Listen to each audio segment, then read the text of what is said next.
Hello YouTube, time for another Powerstroke video. Been a very rainy, nasty, most of the week has been rainy and nasty. Here this morning I've been getting on my dog. She's going back there and barking at a little Cocker Spaniel that the neighbor back there has. Sometimes my dog starts it, sometimes, most of the time. This morning I know it was the other dog, but I'm trying to get on her and teach her to be the better dog. Don't be like all those other neighborhood dogs that bark all night long. You know, if you got a dog, I'm a dog lover, don't get me wrong, but if you got a dog, learn to keep it quiet. Usually they bark like that because they're unhappy and ignored, or sometimes they just need discipline. I don't do anything mean to her. I just scold her really bad. She hates it. She hates it when she knows she's in trouble. But you can correct them without being mean to them, is what I'm trying to say. But, okay. Off that subject, show you what we got done. You can see we got the entire backside sanded down. Did that last night. Finished this side of the top. Did this rear of the cab. Got this last night. Got my body work, my Bondo that I spread blocked down. Did that a little bit of time through the week. I need to finish wet sanding this door. And really the cab and the doors are ready for the first coat of primer. We'll give it a good heavy coat, and I'm hoping, the way I went ahead and did it, I'm hoping that I can spray enough primer on there where I can just block it down with like 240 grit one more time, and all my low areas will be gone. I'll use a guide coat to find out if I got everything out. And I took the time, instead of just scuffing this thing down and shooting some primer on it, I took the time to use the paint and primer that's already on the truck to try to fill in any low areas. I tried to block everything I possibly could. Most of it has been blocked. See a few shiny areas I've missed. I still got to get. You can go back and get them dry. I think I've already mentioned that I like the wet sand just because it keeps the dust out of the air. But what I was up to, before I decided to go ahead and grab the camera. I had to go in the house and grab our mirror. Decided to go ahead and grab the camera and make a video. And I was making sure that these spots need to be fixed. Now, if that was covered by the mirror, I wasn't going to fix it, but these new mirrors take up less space on the door, so I need to fill that in. And yeah, a little bit right there. Other side is a little better. Just go show you, whenever you're changing anything, different mirror or whatever, make sure that everything's going to fit right before you paint it. Of course, all the holes line up on these. I got this cable hanging out now. Little low area right there. Actually, it's just showing where there was a chip in the paint or whatever, but it's already filled in. You can't feel it. You can just see where it got filled in. And I think what I'm going to go ahead and do, yeah, we're going to have to fill in that other side, what I just showed you. And really, and for today, I want to finish blocking down this door, and we're going to, like I said, we're going to do some side window removal, and we'll do a little video on that. Show you how all this comes out. And if I have time, I'll probably try to get the rear window out too. I'm not exactly sure the best way to get that out. We'll find out. I bet it's not too bad. But yeah, I sanded all around it, and of course after I get the windows out, we will feather edge all this that we was talking about. Anyway, enough talking. Let me finish my sanding, and yeah, we'll do the rest of this video will be of removing the door locks, the handles, and the window. Stay tuned for more. Okay, we sanded all the large areas. This side here, I had to do a lot of sanding on it, and I still didn't get it. Had a lot of chips in it, and I know they weren't there before I tore this truck apart, and I'm pretty sure they all came from when, if you remember my hailstorm video, when it broke this glass and there were no hail dents. I do have one small dent right there. You can see it showed up. See how the black stayed in there when I sanded down to the red primer.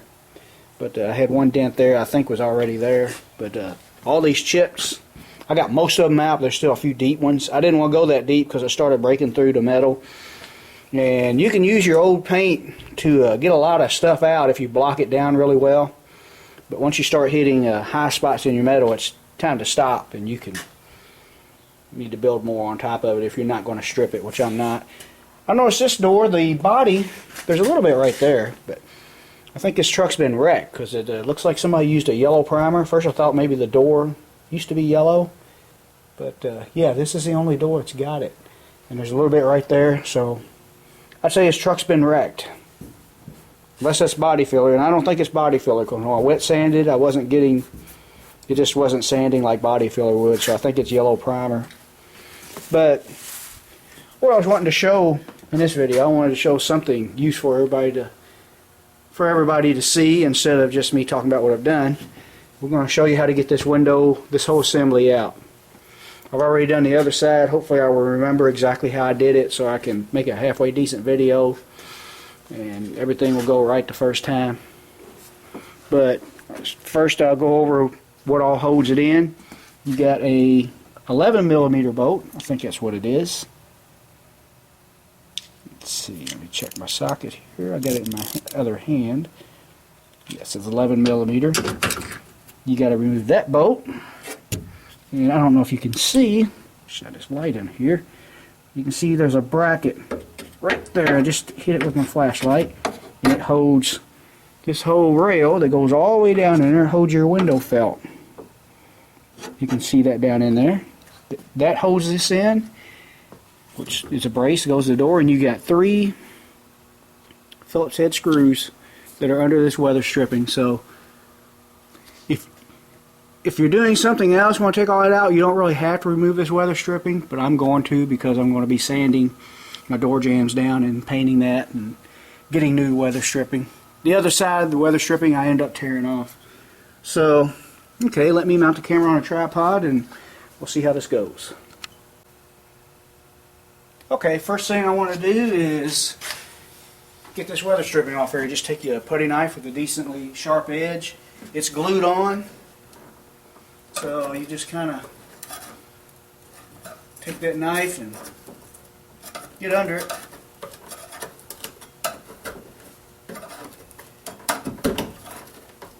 It's kind of a tedious job to do. This might take a little while. I'll probably pause the camera before I get all that off, because it's going to take longer than I thought.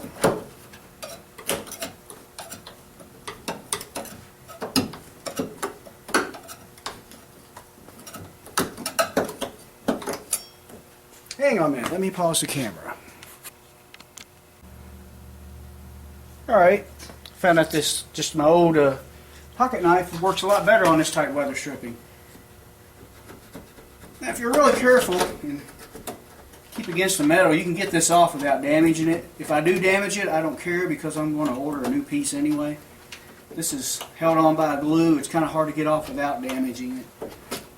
So you just take a pocket knife and keep working it under there and cut that glue loose. And you have to come back with some lacquer thinner or something and get that off your metal before you sand.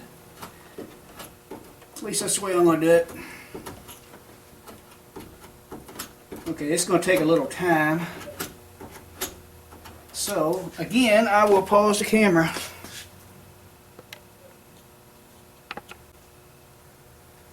Okay, we got our weather stripping off without hurting it too bad. So, it can be done without tearing it up if you want to use it over. Actually, this, I'm not sure if that's glued on. It almost looks like it's got a double-sided tape or something. Who knows? I'm going to get new, not worried about it. Also, one thing to look for if you don't want to tear it up, there is a little plastic peg. It goes in a hole right down at the end down here somewhere. And that kind of helps you find the right location to put it. Now we're going to have to put this bolt out.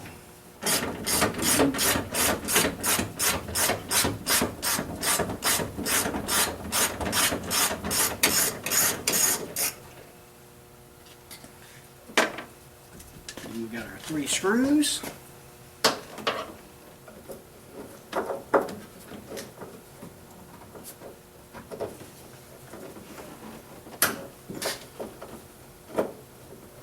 That one did not want to come loose. I think my screwdriver's a little wore.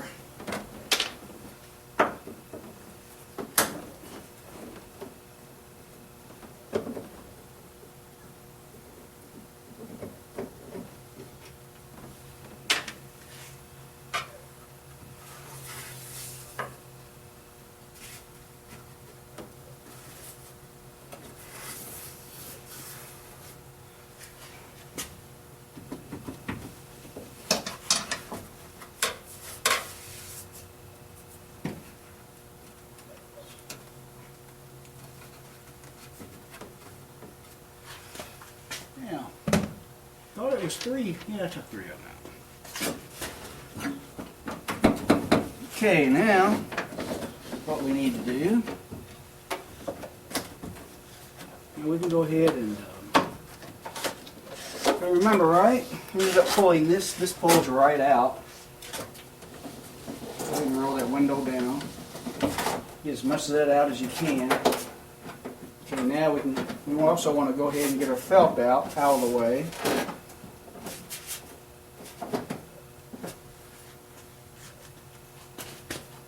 Probably a special tool for that, which I don't have.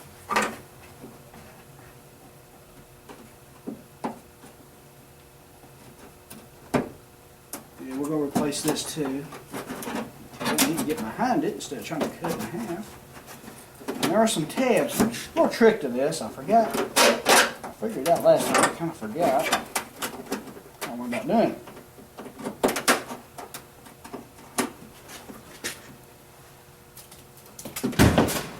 There goes my sanding block. There we go. You just pull straight up. You see, we learn as we go on this channel. Yeah, it just pulls straight up. You have those tabs right there, and it just pops right down on that. We're going to replace this piece also on both sides. Now, if I remember right, what I need to do is get this window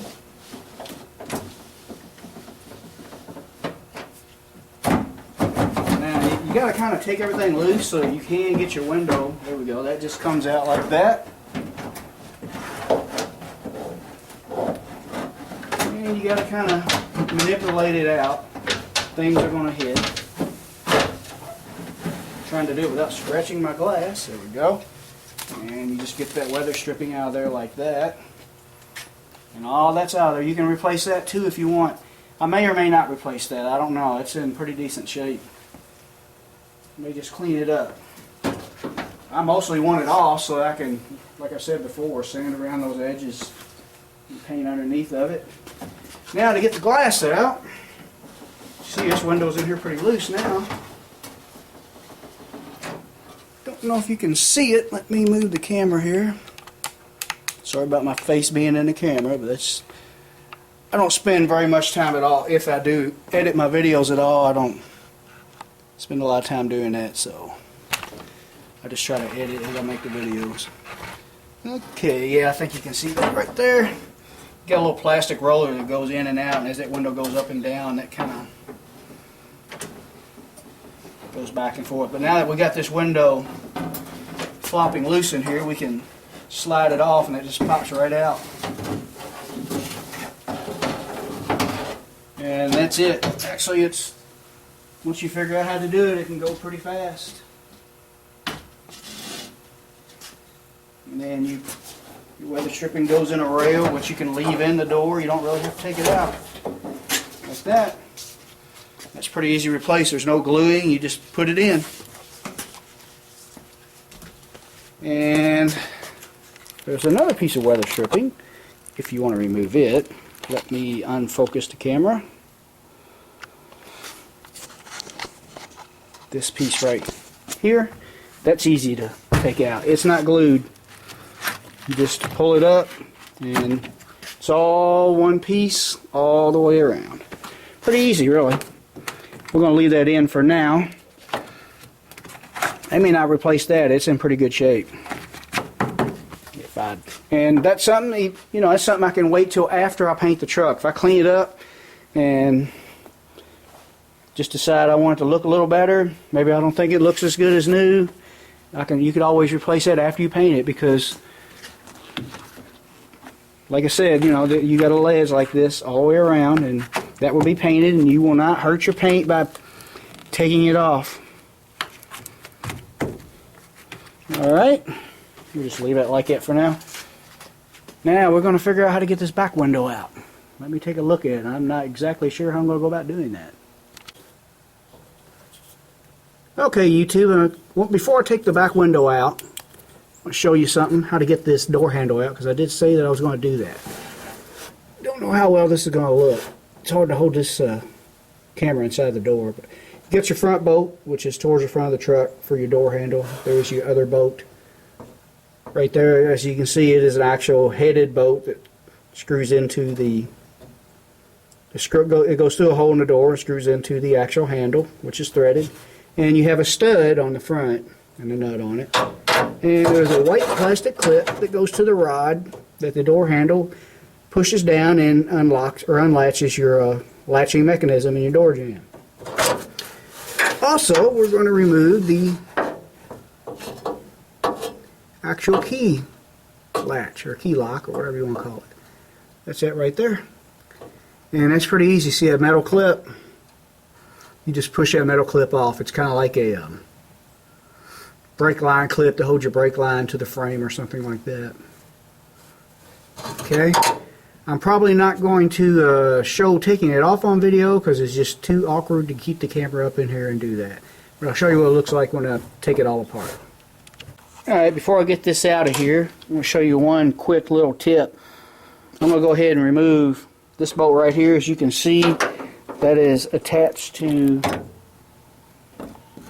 don't know how well you can see it, there we go, attached to a brace right there on that window, which is welded to the window track, and that should slide right out because you can see this bolt head. Let me get the camera up here now. This is really hard to film.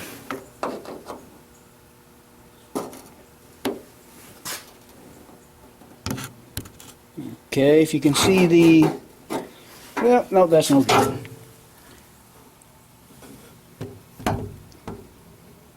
Yeah, there we go. If you can see that bolt head, it's behind the track.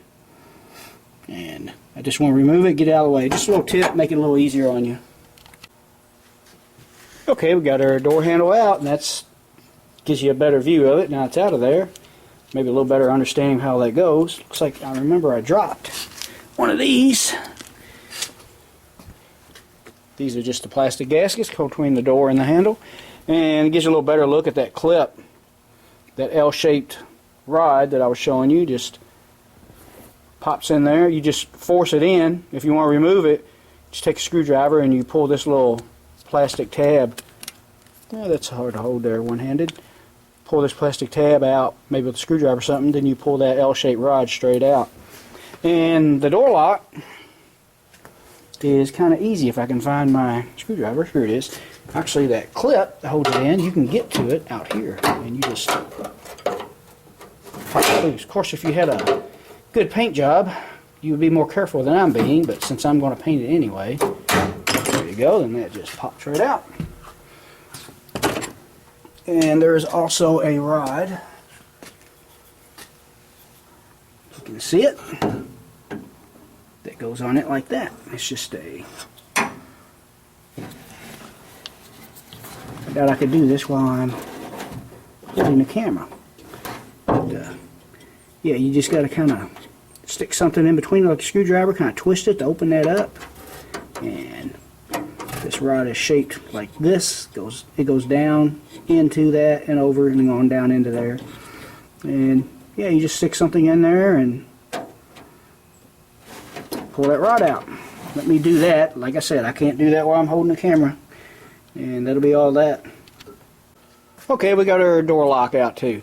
Just a little advice on that. I kind of taught myself something. I got a little aggravated. Of course, when that's not going to be on camera. But one trick to make getting this clip to let go of that rod in there is to leave that latched in there so that's in there solid and won't be moving around on you. I went ahead and popped it loose on video and I had to put it back in. And I found a little trick to help this clip release a little bit. I used a pair of snap ring pliers, this type right here with the little teeth on it instead of the other type. I'm sure you've seen them that you can reverse and all that, but you just kind of, it takes a couple tries, it'll pop loose on you, but you force that in there and open it up and that will spread out and let go of the rod. So it's all that. Like I said, it can be a little annoying, but it's kind of simple once you learn the technique of doing it. Now, we're going to try to figure out how to get this rear window out today. Stay tuned for more. Okay, we've been whittling at this thing for a little bit. I was going to try to get it out without damaging the gasket.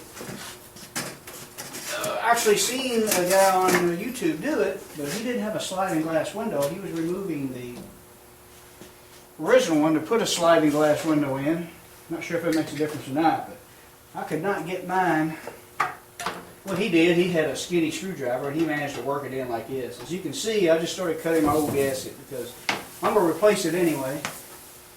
And it looks like I got to where I didn't even have to cut all the way around. I started here and went all the way around up to the top. I haven't even cut on I went all the way over to the other side is what I meant to say. I went up to the top over there and here. And you see across there I haven't cut it off. And I just started pulling on it and it's starting to all come out. See if I can do it without dropping it. There we go. Oh yeah, it makes it a lot easier. Just cut your old gasket if you're going to replace it. Save you some trouble, and as you can see, I scratched it trying to get it in there, get the whole thing out without having to cut on the gasket. And why risk tearing other stuff up? I'm going to do this to a truck that already has a decent paint job. On this one, it doesn't matter. I would recommend taking 2 or 3 layers of masking tape and going all the way around before you start working. As you can see, I did some scratches there that I have to sand out. And it's not rusted, but I've seen a lot of moisture and some old red primer dust from where I painted it last time still in there. That's why it's a good idea to remove your windows when you can. But like I said, I won't be doing the front, but it's sealed off pretty good. I was going to do a more detailed video on how to get this window out, but it got to where I just couldn't do any filming while I was trying to figure out the best way to do it. But anyway, that's all of this video. I hope what little I showed you was helpful, and hope you at least enjoyed it. Next week we'll try to make another video on this, see how far we get. Hopefully I can get out here for a couple hours every night through the week, get a little more done. What I have next to do is to finish sanding where I couldn't get close to my window trim on the other side, and we'll finish sanding around here, and hopefully I'll have these outer skins on the door and the cab ready for some primer, first coat of primer. And then I guess I may go ahead and block it down while it's all together, but I'm going to paint this truck doors off and all. So that's going to require some extra work, but that's the way I want to do it because it's so hard to get this painted. And then when you paint the outside of the truck, you get overspray in there. No matter how hard you try to cover it up, you get overspray and it doesn't. I just want it to look like a new truck. When you open the doors, you don't see overspray and stuff like that in there. That's why I'm doing it disassembled. And like I said, that's going to cause extra work because I am going to be doing a two-tone silver in the middle, black on the bottom, black on top with a red stripe separating the black and the silver. Kind of like they do from the factory. It goes around, down, around. Imagine a front fender being there, and around all the way around the silver. What I meant to say. Okay, I guess that's it for now. We're all for this weekend. Thanks for watching, and thanks to my new subscribers. Keep watching. We're going to try to get some more work done to this thing.